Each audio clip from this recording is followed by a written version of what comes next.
नमस्कार, मैं दीपक शर्मा और मेरे YouTube मंच पर आपका स्वागत। दोस्तों, जिस तरह के संगीन आरोप गौतम अडानी पर लगे, अडानी ग्रुप पर लगे, मनी लॉन्ड्रिंग के, खरबों रुपए के स्कैम के, स्टॉक में मैनिपुलेशन के, इस तरह के आरोप जिसकी जांच सीबीआई कर रही है, ईडी कर रही है, इनकम टैक्स कर रही है, अगर ये जो आरोप है इसी तरह के, इसी स्केल के, अगर ये आरोप अडानी की जगह किसी और आदमी पर लगे होते, किसी और शख्स पर होते, तो ये जो एजेंसियां हैं अब तक उस आदमी के घर की एक एक ईंट उखाड़ चुकी होती। अडानी की जगह कल्पना कीजिए, अगर अडानी की जगह कोई और आदमी होता तो ये जो अफसर हैं, ये जो अफसर आपको दिख रहे हैं, जी हाँ, ईडी के डायरेक्टर, ईडी के चीफ संजय मिश्रा, सीबीआई के डायरेक्टर प्रवीण सूद, सीबीडीटी यानी इनकम टैक्स के बिग बॉस नितिन गुप्ता, ये जो अधिकारी हैं, अडानी की जगह कोई और होता तो अब तक सूली पर चढ़ा दिया होता उसे। लेकिन दोस्तों, कहते हैं ना कि शेर को सवा शेर मिल ही जाता है। अब भले ही अडानी जी के साथ अमृतकाल हो, भले ही अडानी जी के साथ इस मुल्क का बादशाह हो, मोदी जैसा कवच हो, लेकिन उनके सामने, अडानी के सामने एक ऐसा जज खड़ा हो गया है जो झुकना नहीं जानता, जिसकी पीठ में रीढ़ की हड्डी स्टील की है। उसी की अदालत में अडानी जी का मामला है, जहां अब तक ये जो अधिकारी मैंने दिखाए थे आपको, ईडी के, सेबी के, जो आंखों में धूल झोंक रहे हैं, सच को छुपा रहे हैं, चंद्रचूड़ की अदालत में, उसी अदालत में अब अडानी जी के खिलाफ नए सबूत रखे गए। जी हाँ, नए साक्ष्य रखे गए, नया एफिडेविट दाखिल किया जिसमें 3 ऐसे सबूत हैं जो मोदी जी के दोस्त के लिए मुसीबत का नया सबब है। और आज इसी नई मुसीबत जिसमें अडानी घिरते हुए नजर आ रहे हैं, घबराए तो गुजरात लॉबी भी है, मोदी जी भी घबराए, अमित शाह भी घबराए, क्योंकि अडानी ग्रुप पर कहीं ना कहीं फिर से मुसीबत आने वाली। इसी नई मुसीबत से आज मैं पर्दा उठाने जा रहा हूं और मैं कोशिश करूंगा कि बहुत आसानी के साथ, बहुत सहजता से उन 3 सबूतों को आपने सामने रखूं जिनको गोदी मीडिया आपसे छुपा रही है। अब दोस्तों, ये सबूत बड़े चौंकाने वाले हैं। ऐसे सबूत हैं जिसकी काट शायद अडानी के बड़े बड़े वकीलों के पास ना हो। और ये सबूत जब रखे जाएंगे तो कहीं ना कहीं सरकार का, सरकारी एजेंसियों का भी मुंह बंद होगा, होठ सिल जाएंगे। पहला सबूत बड़ा चौंकाने वाला है, और ये जो सबूत है दरअसल एक चिट्ठी के तौर पर रखा गया है पिटिशनर की तरफ से, याचिकाकर्ता की तरफ से सुप्रीम कोर्ट में। और ये जो चिट्ठी है 2014 में लिखी गई थी वित्त मंत्रालय की तरफ से, वित्त मंत्रालय की एजेंसी डीआरआई की तरफ से, और लिखी गई थी सेबी के चेयरमैन को। और सेबी के चेयरमैन ये साहब थे, आईएएस ऑफिसर यूके सिन्हा साहब। इनके बारे में बताऊंगा आपको। तो यूके सिन्हा साहब को चिट्ठी लिखी गई। सेबी का काम होता है कि जो कंपनियां शेयर मार्केट में घपला करें, सेबी उनकी गर्दन पकड़ती, जैसे किसी ज़माने में हर्षद मेहता की पकड़ी थी। तो साहब, ये जो चिट्ठी लिखी गई सरकार की तरफ से सेबी के चेयरमैन यूके सिन्हा को, इसमें 2 आरोप लगाए गए। 2 आरोप। पहला आरोप था कि अडानी ग्रुप ने कुछ मशीनों को इंपोर्ट किया है, 6,278 करोड़ का घपला है, चिट्ठी में लिखा है। और जो इसमें घपलेबाजी हुई है उसका पैसा मॉरिशस और दुबई में भेजा गया, और फिर वो मॉरिशस और दुबई से पैसा अडानी की कंपनियों में लगाया गया है। पहला साक्ष्य। दूसरी जो बात उस चिट्ठी में लिखी गई है, जो अब सुप्रीम कोर्ट में रखी गई है, उस चिट्ठी में लिखा गया है, उस चिट्ठी में लिखा गया है कि तकरीबन 2,323 करोड़ का एक घपला और है, वो भी स्टॉक मैनिपुलेशन को लेकर है, शेयर मार्केट में शेयर के भाव को ऊपर नीचे करने को लेकर है, और उसकी एक सीडी है, और उस सीडी में सारे साक्ष्य। ये एक सरकार की एजेंसी दूसरी सरकार की एजेंसी को लिख रही है, इतना बड़ा सबूत। लेकिन ये जो यूके सिन्हा साहब हैं, आप चौंक जाएंगे, अब आप चौंकने वाले हैं। ये यूके सिन्हा साहब ने उस फाइल को बंद कर दिया। मोदी जी का राज आ चुका था, अमृतकाल आ चुका था, फाइल को बंद कर दिया। और आज की तारीख में जो आईएएस ऑफिसर हैं यूके सिन्हा, ये बाकायदा दंडवत प्रणाम कर रहे हैं गौतम अडानी को। ये यूके सिन्हा इस वक्त अडानी की कंपनी एनडीटीवी जो उन्होंने खरीदी है, जहां रवीश कुमार काम करते थे, उस कंपनी में ये डायरेक्टर बना दिए गए। इनको इनाम दे दिया गया फाइल बंद करने का, खरबों रुपए के आरोप की फाइल बंद करने का इनाम एनडीटीवी के नए डायरेक्टर, जी हाँ, जो देश को सच दिखाएंगे आप लोगों को। यूके सिन्हा आईएएस ऑफिसर, पहला साक्ष्य। मुझे लगता है कि यूके सिन्हा को दोबारा नौकर नहीं बनना चाहिए था। वो फिर से एनडीटीवी में डायरेक्टर बन गए, फिर से अडानी के नौकर बन गए। 1857 क्या इन लोगों, ये जो आईएएस अधिकारी हैं, इनके लोकलाज नहीं है? ये नए तरह के जो हैं जयचंद हैं, मीर जाफर हैं, ये देश के। आज आपको क्या हो गया?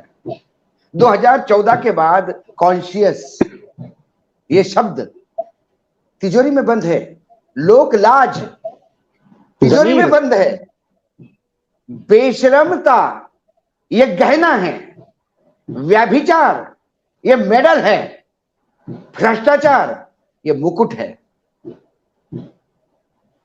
क्या उस पत्र को रद्दी के टोकरी में डालने का पाप, जिसको हम पाप कहते हैं, वो उन्होंने कर्तव्य किया अपने आका के प्रति। उस कर्तव्य के इतिश्री ये हो गई कि वो आज एनडीटीवी में डायरेक्टर है। साक्ष्य नंबर 2 यानी जो एफिडेविट है, उसमें जो एविडेंस नंबर 2 है, सबूत नंबर 2 जो रखा गया सुप्रीम कोर्ट में चंद्रचूड़ साहब की अदालत में। अब ये बड़ा अजीबोगरीब सबूत है साहब।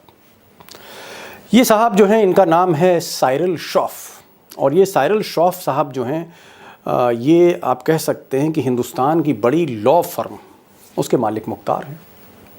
अडानी साहब के मामले देखते थे, और अडानी साहब के मामले देखते देखते ये अडानी साहब के समधी हो गए।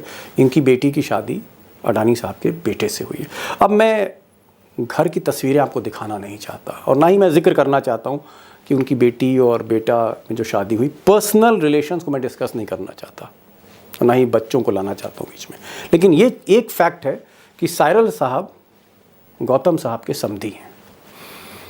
अब इसमें पेच क्या है? पेच ये है कि साइरल साहब जो सीबी की कमेटी थी जो जांच करती थी, committee on corporate governance, note करिए, कमेटी ऑन कॉरपोरेट गवर्नेंस। और ये कमेटी क्या करती है, जिसके मेंबर थे समधी साहब, ये कमेटी करती है जो गड़बड़ होता है, इनसाइडर ट्रेडिंग होती है कंपनियों में स्टॉक मार्केट को लेकर, उसकी जांच करती है।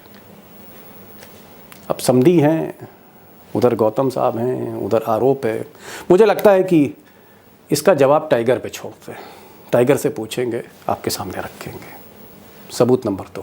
अब साक्ष्य नंबर 3। अब साक्ष्य नंबर 3 क्या है? ये हलफनामे में नहीं, साक्ष्य नंबर 3 उस रिपोर्टर से आया है जिस रिपोर्टर ने भी हाल में बहुत बड़ा खुलासा गौतम अडानी की कंपनियों पर किया है। जी हाँ, हिंडनबर्ग के बाद दूसरा बड़ा जो घोटाला, उसका जो खुलासा किया वो रवि नायर साहब ने किया। ये हिंदुस्तान के जर्नलिस्ट हैं जो इस वक्त यूरोप में रहते हैं।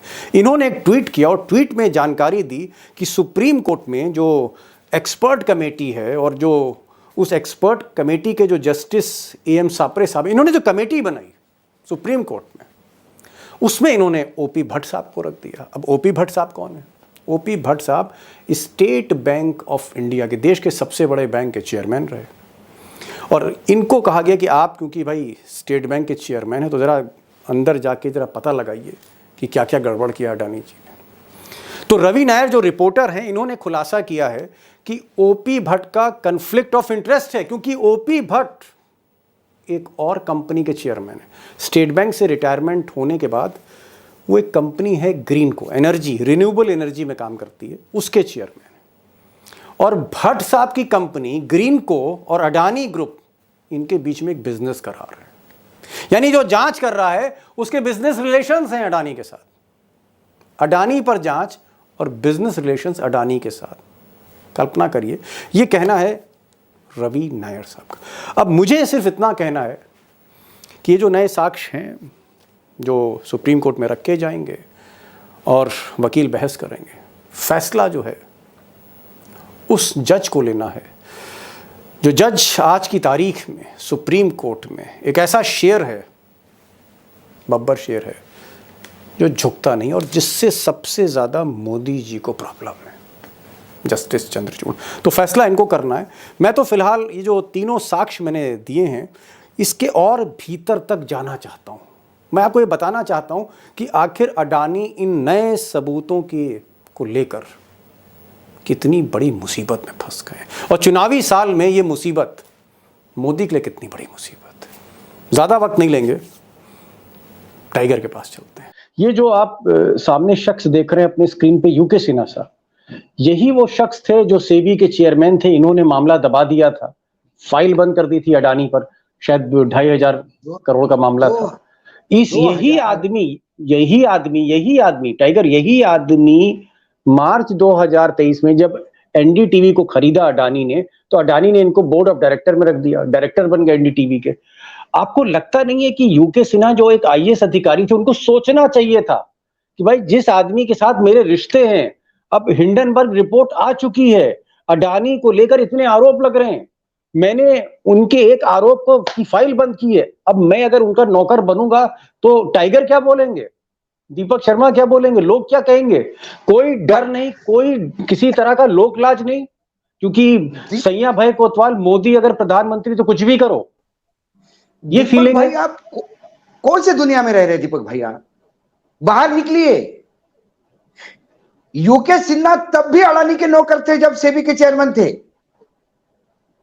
और आज भी अडानी के नौकर है। वो तो डेपुटेशन पे गए थे वहां पे सेबी पे। टाइगर, मैं लोक लाज की बात कर रहा हूं, गवर्नेंस की बात करूं तो क्या डीआरआई के डायरेक्टर का वो पत्र जो कंपनी को रेखांकित करते हुए लिखा गया था कि आपने जो इक्विपमेंट आयात किए उसमें ओवर बिलिंग किया गया और 1,500 करोड़ रुपए बाहर भेजे गए, और ये 1,500 करोड़ रुपए जिस कंपनी से आपने इक्विपमेंट खरीदे दुबई के, यूएई के, वो एक शेल कंपनी मॉरिशियस में रूट आउट हुए हैं, उस कंपनी का भी नाम डीआरआई के उस पत्र में था। सेबी ने क्या किया? क्योंकि नौकर था, आकाओं के खिलाफ कैसी व्यवस्था करें? टाइगर आप मेरा सवाल नहीं समझ रहे। मैं आपकी बात मान रहा हूं, आपकी बात जो आपने कही, आपने कोई गलत बात नहीं की। मैं ये कह रहा हूं कि अगर मैं आपको किसी जुर्म में बचाता हूं तो मेरे अंदर एक गिल्टी कॉन्शियस रहता है ना, एक अपराध बोध रहता है, और उसके बाद एक आंखों में शर्म रहती है। मुझे लगता है कि यूके सिन्हा को दोबारा नौकर नहीं बनना चाहिए था। वो फिर से एनडीटीवी में डायरेक्टर बन गए, फिर से अडानी के नौकर बन गए। क्या इन लोगों की, ये जो आईएएस अधिकारी हैं, इनके लोकलाज नहीं है? ये नए तरह के जो है जयचंद हैं, मीर जाफर हैं ये देश के। आज आपको क्या हो गया? 2014 के बाद कॉन्शियस ये शब्द तिजोरी में बंद है, लोक लाज तिजोरी में बंद है, बेशरमता ये गहना है, व्यभिचार ये मेडल है, भ्रष्टाचार ये मुकुट है। क्या उस पत्र को रद्दी के टोकरी में डालने का पाप, जिसको हम पाप कहते हैं, वो उन्होंने कर्तव्य किया अपने आका के प्रति? उस कर्तव्य के इतिश्री ये हो गई कि वो आज एनडीटीवी में डायरेक्टर है। आज वो दुनिया के सामने आके बताया कि उस समय के पाप क्यों उन्होंने वो लेटर फाड़ के फेंक दिया, या उस पर क्या एक्शन की। क्या वहां पे भी आप दीवार पे सर टकरा रहे थे जाके? क्या वो we are hitting against the wall?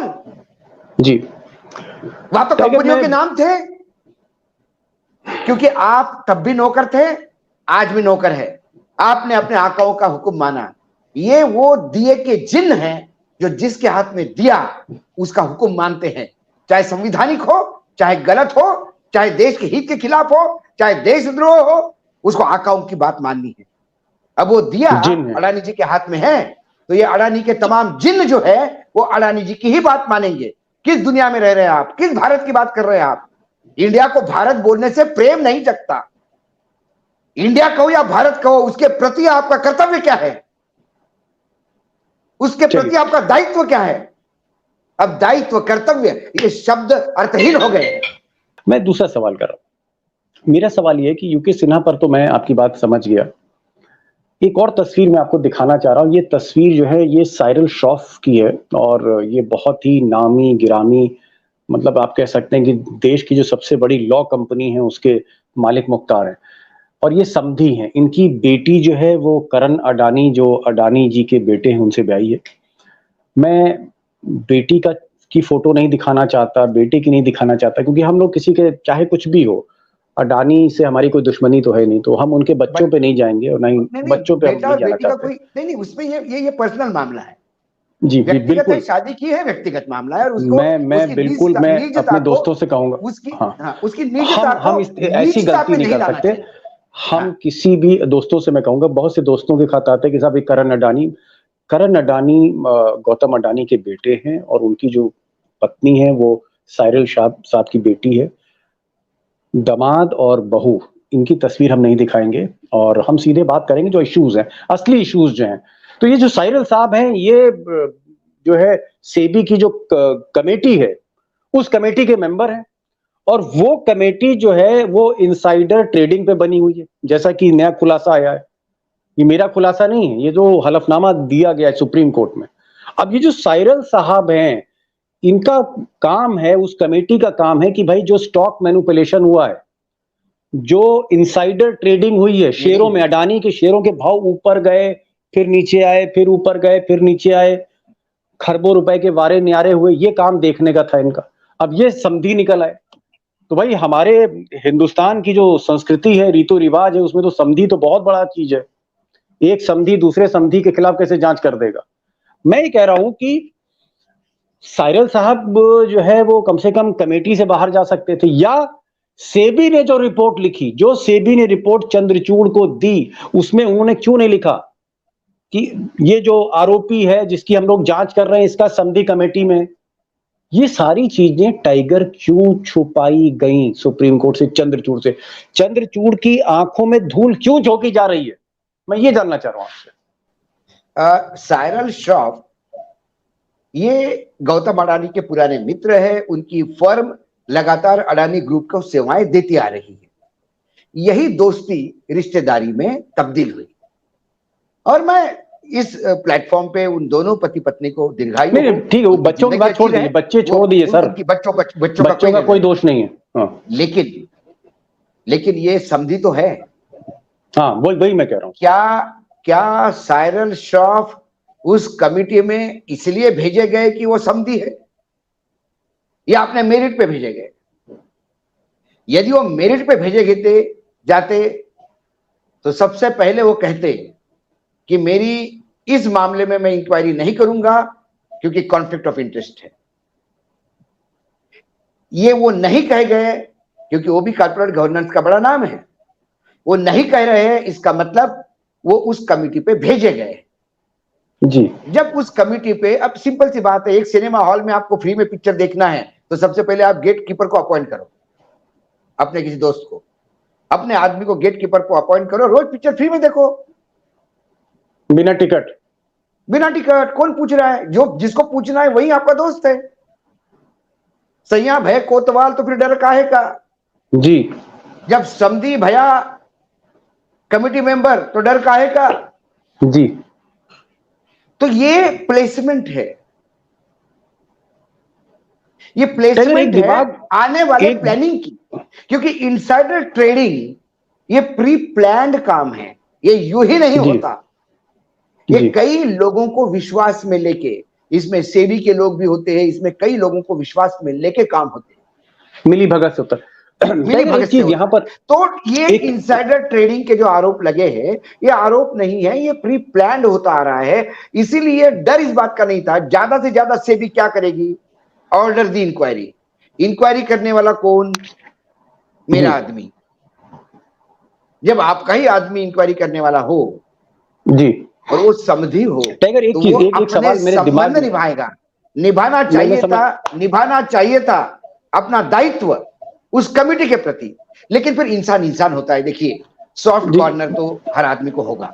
मैं समझ गया टाइगर। ये जो कहानी है अडानी की, जो कहानी है, जो अडानी कथा है, इस कथा में मैं देख रहा हूं 2014 के बाद से शुरू होती है। और ये जो मामले मैंने आपको बताए कि 2014 में रिपोर्ट आती है, सेबी का चेयरमैन यूके सिन्हा उस रिपोर्ट को बंद कर देता है, फिर वही जो है एनडीटीवी का डायरेक्टर बन जाता है, फिर वो समधी साहब आ गए, समधी साहब कमेटी के मेंबर बने, उन्होंने भी आके नहीं खोली। खैर समधी साहब के ऊपर बहुत प्रेशर भी होगा। फिर एक और साहब है जिनका मैं भी नाम का जिक्र करने जा रहा हूँ, एक चीज मैं देख रहा हूं कि पूरी कहानी अडानी के को लेकर, अडानी कांड को लेकर 2014 के बाद की है। यानी जो भी गड़बड़ घोटाले दबाए गए छुपाए गए 14 के बाद हुए। तो क्या जो अधिकारी थे, जांचकर्ता थे, इन्वेस्टिगेशन ऑफिसर थे, उनके ऊपर जो सुपरवाइजिंग ऑफिसर थे, इन सबको ये लग रहा था कि भाई अब मोदी जी दिल्ली में बैठे हुए हैं, मालिक मुख्तार इस मुल्क का मोदी हो गया, बादशाह बदल गया है, और बादशाह का ये आदमी है, जैसा आप कह रहे हैं एक रूप है अडानी। तो क्या मोदी जी की वजह से, मोदी और अडानी के रिश्तों की वजह से हर आदमी बेफिक्र था और वो जांच दबाता चला गया? उसको लगा कि कुछ नहीं हो सकता, अगर प्रधानमंत्री का आदमी है, इसके सारे केस बंद कर दो तो भी कुछ नहीं होगा। ऐसी ऐसी फीलिंग थी लोगों में, इसीलिए घपला इतना बड़ा होता गया। ये फीलिंग नहीं, विश्वास था, और जबरदस्त विश्वास था, और आज भी है। आप मुझे बताइए, हिंडनबर्ग रिपोर्ट आया, क्या हुआ? स्टॉक मार्केट लुढ़क गया, फिर स्टॉक चढ़ गया ऊपर। हाँ, हमने देखे अडानी साहब के जितने शेयर हैं, अडानी एंटरप्राइजेज, अडानी पावर, चढ़ गए, सब नीचे लुढ़ के फिर ऊपर आ गए। दूसरी रिपोर्ट आई, फिर वो उड़ गई। पहले रिपोर्ट ने, इन्वेस्टिगेशन एजेंसी ने क्या इन्वेस्टिगेट किया कि शेयर में चढ़ उतार में किसने पैसा कमाया, उसी ने रिपोर्ट छपवाई होगी। वो शेयर मार्केट में जो ऊपर नीचे हो गया फ्लक्चुएशन, जो अडानी सेठ के शेयर गिरे, इससे ज्यादा चिंतित है इन्वेस्टिगेशन एजेंसी। इस वजह से चिंतित नहीं है कि जो आरोप लगाए हैं अडानी जी पे, उसके अंदर तक जाए ना। जी टाइगर, तो सेकंड रिपोर्ट आई। सेकंड रिपोर्ट आने के बाद, मैं आपके पहले इस सवाल का जवाब दूं, सेकंड रिपोर्ट आई, क्या क्या हो गया? सेकंड रिपोर्ट आई तो क्या आसमान टूट पड़ा? अरे भाई, जब नरेंद्र मोदी जैसा शख्स पूरी सरकार के साथ उसके पीछे खड़ा हो, क्या कौन कर लेगा उसको? जुडिशरी की भी तो एक लिमिट है। जुडिशरी खुद तो, चंद्रचूड़ साहब खुद तो अपना बैग उठा के नहीं जाएंगे एक एक डॉक्यूमेंट चेक करने। उन्होंने सेबी को बोला, सेबी ने उन्हीं के आदमियों को भेज के काम कर दिया। नहीं, आप सही कह रहे हैं, जज है, दरोगा नहीं करेगा क्या जी। और वो आज भी ताकतवर है। हमारी जो अभी आज की आपकी रिपोर्ट जो है, ये कल जब रिलीज होगा, ये शो जब आप रिलीज करोगे, उसके बाद लोग सुनेंगे। लेकिन अडानी जी का कुछ होने वाला नहीं है, और मैं इस मुकाते भी नहीं कि उनका कुछ होगा।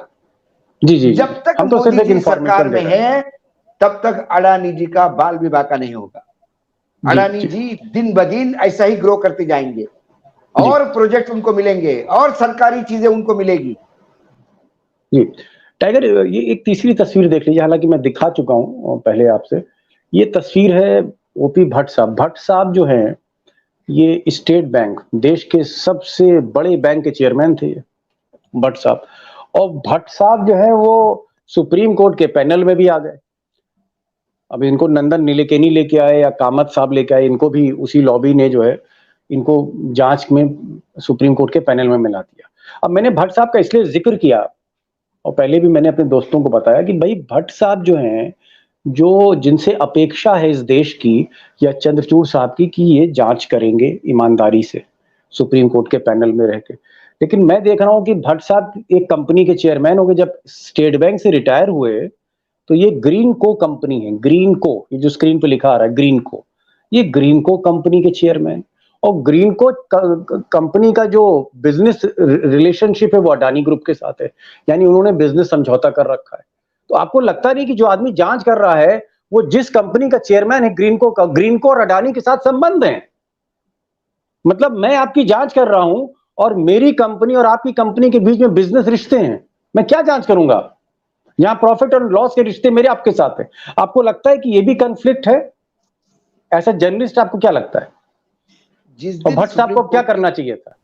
जिस दिन सुप्रीम कोर्ट की कमेटी अनाउंस हुई, उस दिन मैंने बॉम्बे में, क्योंकि बॉम्बे ये हब है उद्योगपतियों का, एक बॉम्बे क्लब हुआ करता था, यदि आपको याद होगा, और बहुत स्ट्रॉन्ग क्लब है बॉम्बे क्लब। मैंने एक बॉम्बे क्लब के मेंबर को पूछा, मैंने बोला sir what do you think about the committee? तो उन्होंने कहा nothing, he will be bailed out. उसके बाद he will be bailed out and it has exactly happened। जो उन्होंने कहा था वैसे दिख रहा। हाँ, भट्ट साहब, ओपी भट्ट साहब, देखिए सर्वोच्च न्यायालय में अक्सर हमने देखा, अभी हाल ही में राहुल गांधी के केस में जब जस्टिस भूषण गवई के सामने केस आया तो उन्होंने सबसे पहले कहा कि मेरा परिवार कांग्रेस से जुड़ा हुआ है, तो मैं इस केस से दूर हटना चाहता हूं, यदि अपोजिशन को ऑब्जेक्शन हो तो जेठमलानी, जो सीनियर जेठमलानी के बेटे जो थे, उन्होंने कहा कि नहीं, हमें कोई ऑब्जेक्शन नहीं साहब, हमें आपके न्याय प्रणाली पे विश्वास है।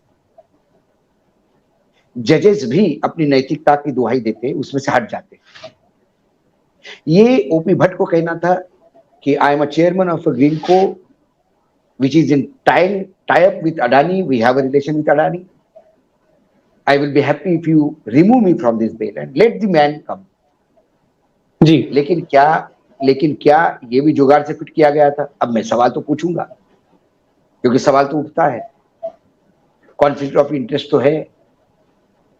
जो तीनों बातें हमने डिस्कस की उसमें कौन सी मतलब आपका ये कहना है कि आपका ये कहना है, मैं जस्ट करेक्ट कर दूं क्योंकि अंग्रेजी में आपने बोला, उसका लब्बो लुआब ये, उसका मतलब ये है, आपका अभी रिसर्च नहीं कर पाया। जब अडानी जी प्रधानमंत्री जी के साथ ऑस्ट्रेलिया गए थे, उसके बाद एक बड़ा चौड़ा लोन सैंक्शन हो गया था स्टेट बैंक ऑफ इंडिया का, बड़ी कोई लेडी थी, मजुमदार थी, कौन थी वो स्टेट बैंक में? तो स्टेट बैंक ऑफ इंडिया से अडानी जी के बहुत अच्छे संबंध है, तो ये जब स्टेट बैंक ऑफ इंडिया में थे तब भी संबंध अच्छे होंगे। मतलब उसके बाद मैं समझ गया, चेयरमैन बने और ग्रीनको का चेयरमैन का फिर इन कंपनी के साथ एग्रीमेंट है। आप टाइगर ये कह रहे हैं, मैं दोस्तों को बताना चाहूंगा, जो आपने अंग्रेजी में कहा और एक टोटल जो आपका जिस्ट निकल के आ रहा है, मतलब आपका ये कहना है कि बेहतर होता कि भाई भट्ट साहब बता देते कि ठीक है मैं स्टेट बैंक का चेयरमैन था, लेकिन अब मेरा बिजनेस रिश्ते हैं अडानी ग्रुप के साथ, जिस कंपनी का मैं चेयरमैन, तो मैं इस कमेटी में नहीं रहूंगा, ये कहना चाहिए था। बहरहाल टाइगर, फाइनल क्वेश्चन, आपको क्या लगता है कि जैसे होता नहीं कि साहब राजा की जान तोते में है या तोते की जान राजा में, और एक ऐसा रिश्ता, अटूट रिश्ता होता है कि जब तक या तो तोता उड़े तो राजा की कुर्सी जो है नीचे आए। आपको क्या लगता है कि ये इस पूरे मामले में जब तक मोदी जी प्रधानमंत्री हैं, इस मुल्क में कोई ताकत नहीं है जो अडानी के गिरबान को पकड़ सके, अडानी पर उंगली उठा सके, अडानी पे हाथ रख सके? किसी माइका लाल की हैसियत नहीं है इस मुल्क में, कोई चंद्रशेखर आजाद, अब भगत सिंह अब पैदा होने वाले नहीं है। ये जो मुल्क है इसके नमक की अब तासीर वो नहीं रही। क्या ये मुल्क जो है पूरी तरह से ऐसे लोगों का हो गया है जिसमें 99% लोगों ने चूड़ियां पहन रखी हैं? खुलेआम हम देखेंगे नंगा नाच, कुछ नहीं कर पाएंगे और हम आप ऐसे ही बोलते रहेंगे। क्या हमारे देश के जांचकर्ताओं ने हाथों में चूड़ियां पहन रखी हैं? मैं सिर्फ लास्ट क्वेश्चन, हमारे देश के जांचकर्ता नहीं हैं, वो किसी के नौकर हैं और अपने आकाओं का सिर्फ आदेश मानते हैं। उन्हें जांच नहीं करनी, उन्हें देश और राष्ट्र से कोई मतलब नहीं है। उन्हें मतलब सिर्फ अपने आकाओं के हैं जिन्होंने जिस जगह पे उनको रखा है। याद नहीं है कि एजेंसी के आदमी को सर्वोच्च न्यायालय से गिड़गिड़ा के 15 तारीख तक का टाइम मांगा है सरकार ने? क्या सोने के पर रखे उस इंसान में? लेकिन वो चाहिए, क्योंकि ऐसा more loyal than the king मिलेगा नहीं। तो हमारे यहां, और मैं ये नहीं मानता, आपने कहा होगा जांच एजेंसियों ने चूड़ियां पहन के रखी होगी, बाकी लोगों ने चूड़ियां पहन के रखी होगी, सत्ता पक्ष में जो लोग हैं और जो खुली आंखों से ये नंगा नाच देख रहे हैं कारपोरेट सेक्टर का इस देश के सीने पे, वो भी हो सकता है चूड़ियां पहन के बैठे हैं। लेकिन मेरे देश का मतदाता जीवित है दीपक भाई, मेरे देश का मतदाता जीवित है। जब वो अति हो जाती है तो रास्ता दिखाता है। कर्नाटक में भी रास्ता दिखाया, हिमाचल में भी रास्ता दिखाया, दिल्ली में भी रास्ता दिखाया, वो रास्ता दिखा देता है। वो अशिक्षित है, वो समस्याओं से ग्रसित है, वो आधा पेट भूखा है, आधा शरीर नग्न है, लेकिन उसकी ताकत वो जानता है। और यही डर है। इन्हें डर जाति एजेंसियों का नहीं है, इन्हें डर मीडिया का नहीं है, इन्हें डर आपका और हमारा नहीं है, इन्हें डर 2024 का है, 24 का। इसीलिए जब जब अडानी जी के ऊपर कोई आरोप आते हैं, एक नया शगुफा खुलता है, पूरा फोकस चेंज करने का प्रयास करता है। क्योंकि अडानी जी का मामला इतना बड़ा गड्ढा है जिसमें पूरी की पूरी भाजपा सत्ता के साथ समा जाए तो मुझे जरा भी आश्चर्य नहीं होगा। टाइगर, आपने एक आज बहुत बड़ी बात कही। आपने कहा कि जो ये देश की जो जनता है, फैसला उसी के पास है। ये मुगालता है मोदी जी को, ये मुगालता है सत्ता पक्ष को कि देश को चला रहा है। देश की जो चाबी है असली, वो मोदी के पास नहीं है। आपने आज कहा कि देश की चाबी जो है मतदाता के पास है। यानी जो लालटेन रोशनी दिखाती इस मुल्क को, रास्ता दिखाती, वो लालटेन जनता के हाथ में। और जनता, जैसा कि आप कह रहे हैं कि वो लालटेन दिखाएगी, रोशनी दिखाएगी, टॉर्च बियरर जो है वो जनता ही है।